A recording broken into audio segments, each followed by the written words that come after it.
foi profundamente ferido, todo o seu interior foi mutilado, o seu espírito foi dilacerado e sua personalidade foi alterada.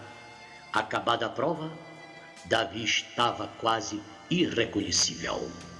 Salmo 116, verso 3. Os cordéis da morte me cercaram, as angústias do inferno se apoderaram de mim.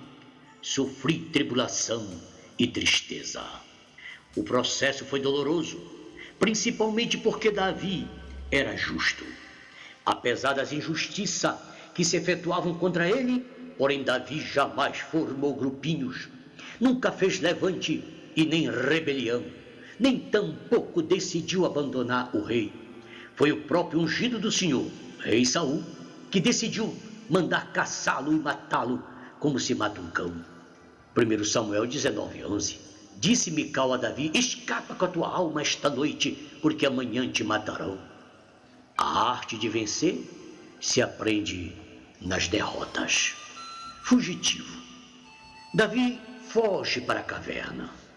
Então, a Davi, após ser escorraçado, seu menor direito de defesa, só lhe restava fugir para a caverna. Mesmo assim, não disse uma só palavra contra o rei. Partiu sozinho, com a serenidade que norteia o caminho dos justos e que faz deles mártires da sua própria vocação.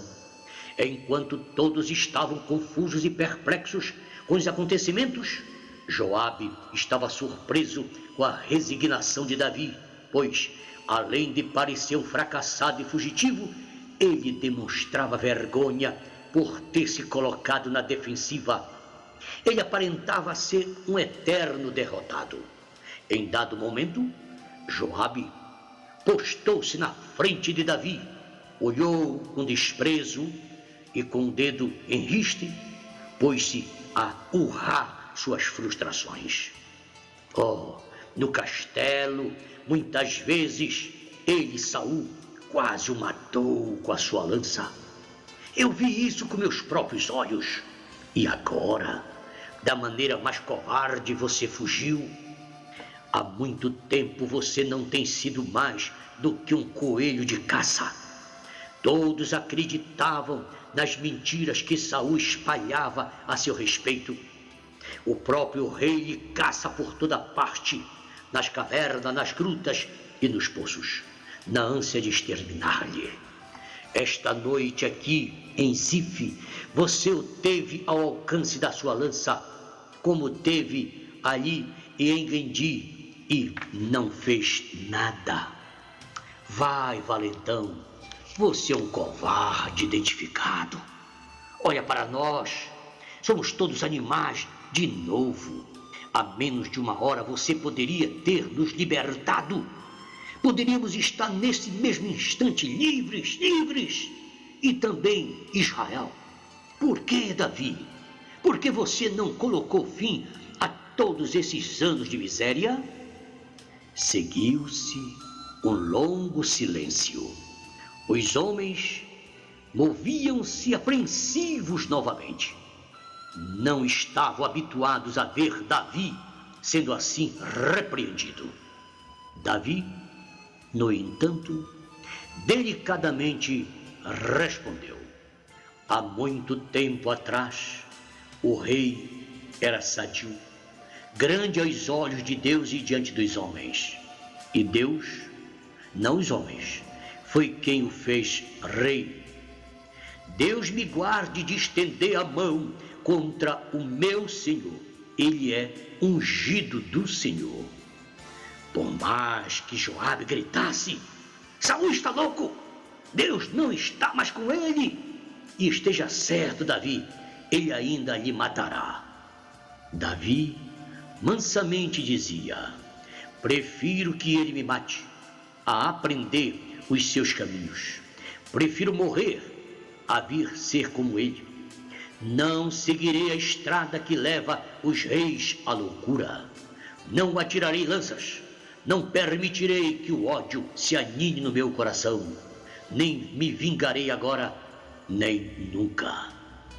Davi superou as adversidades porque não aprendeu a revidar. Como não fabricou nem arremessou lanças, também não aprendeu a considerar o mal que o afligia.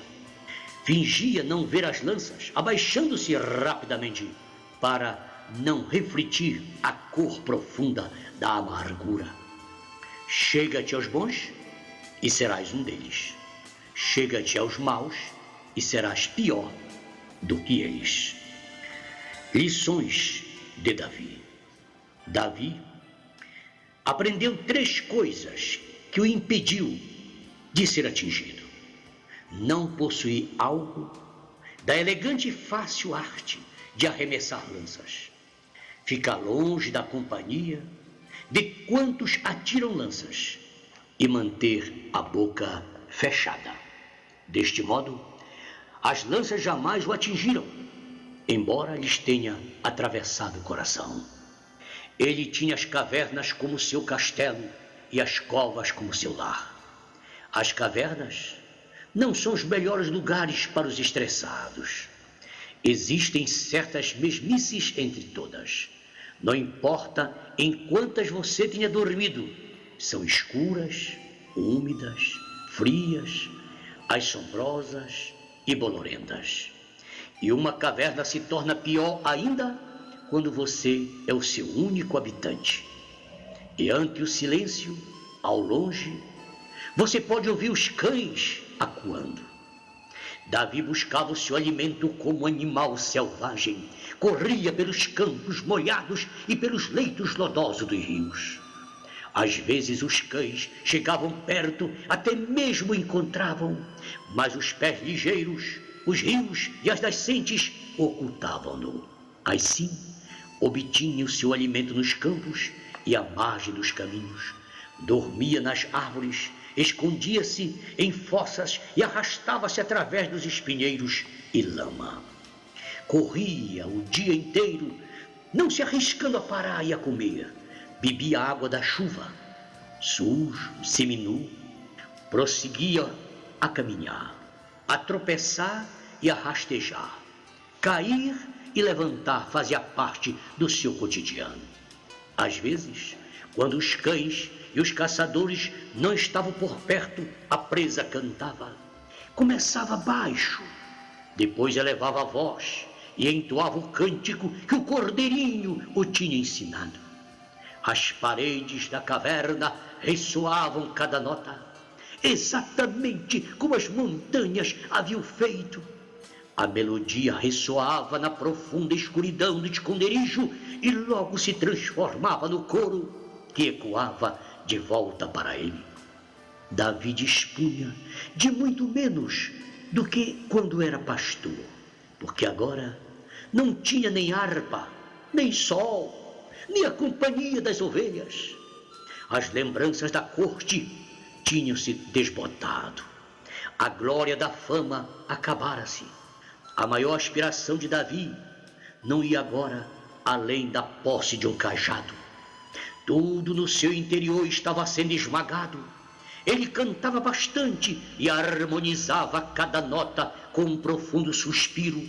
Pontuava cada tom com uma gota de lágrima. Oh, como é estranho o que o sofrimento gera. O tempo é um ótimo professor. Pena que mata seus alunos. Novas fugas. Ao agravar a loucura do rei Saul, outros tiveram que fugir. Primeiro 1, depois 3, logo 10, ao fim centenas. Depois de demorada busca, alguns fugitivos entraram em contato com Davi. Não o viam já há muito tempo. Quando o viram de novo, simplesmente não o reconheceram.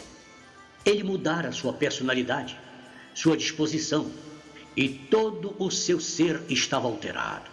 Falava menos, amava mais a Deus e cantava de maneira diferente. Eles nunca tinham ouvido aqueles cânticos antes. Alguns eram indescritivelmente belos, outros podiam fazer o sangue gelar nas veias.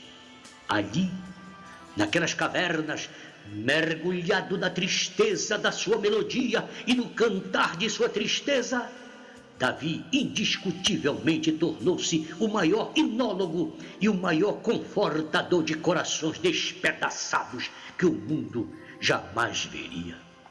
Treinamento, diz o profeta. Deus não pode enviar um reavivamento até que ele tenha o homem em condições para tomar isto. Nós não podemos ter um reavivamento até que nós obtenhamos homem chamado por Deus, homem treinado por Deus, que não seja treinado ali nas escolas de teologia e de educação, mas rigoroso homem de fé, que Deus tenha educado na escola de seu treinamento rigoroso, homem que não tenha medo de enfrentar o fogo, homem que tenha vindo à presença de Deus e conheça seu poder, e conheça sua onipotência, e conheça seu poder de cura. Algum homem que seja treinado para conhecer o Deus vivo, e eles não se importam com que a oposição seja. Eles estão querendo ir para a fornalha de fogo em derrota ou para a cova de leões, seja onde for. Eles estão prontos para ir, porque eles têm estado na presença de Deus e sabem quem Ele é. Quer isto seja para vitória ou derrota, eles ainda permanecem o mesmo. Esse é o tipo de treinamento que Deus faz ao homem, e é muito estranho pensar que Deus faria isto, que Deus treina seu homem assim, porém ele o faz. O traje da fama. Davi viveu caluniado, difamado, injuriado, blasfemado e carregava o traje da fama. No seu tempo, as mães diziam sempre aos filhos que se não fossem bem comportados, acabariam como os mendigos. Agora, tinha uma história melhor, mais horripilante. Comporte-se, menino, ou acabará como matador de gigantes. Em Jerusalém, quando os homens ensinavam os jovens a serem submissos ao rei e a honrarem o ungido do Senhor, Davi era a parábola. Veja, é isso que Deus faz com homens rebeldes. Os jovens ouvintes arrepiavam-se só em pensar. Era assim naquele tempo, assim é agora e sempre será. Muito mais tarde, Davi alcançaria uma terra estranha e pouquíssima segurança. Ali também ele foi temido, odiado e vítima de intrigas e mentiras, alvo de conspirações. Desta forma, encarou a morte em várias ocasiões. Salmo 142, 2-4. Derramei a minha queixa perante a sua face, exponho-lhe a minha angústia. Quando meu espírito estava angustiado, então conhecestes a minha vereda. No caminho em que eu andava, ocultaram um laço. Olhei para minha direita e vi, mas não havia quem me conhecesse. Refúgio me faltou, ninguém cuidou da minha alma. Essas foram as horas mais sombrias de Davi. Você as conhece como as horas que antecederam o seu reinado. Mas, apesar de Davi achar que aquele era seu caminho ou seu destino, o sofrimento estava dando à luz, a humildade estava nascendo. Segundo a ótica humana e os padrões terrenos, ele era um homem esmagado. Segundo a medida celestial, um homem quebrantado. Salmo 142, verso 7. Tira minha alma da prisão, para que louve o teu nome. Os justos me rodearão, pois me fizestes bem. Deus vos abençoe.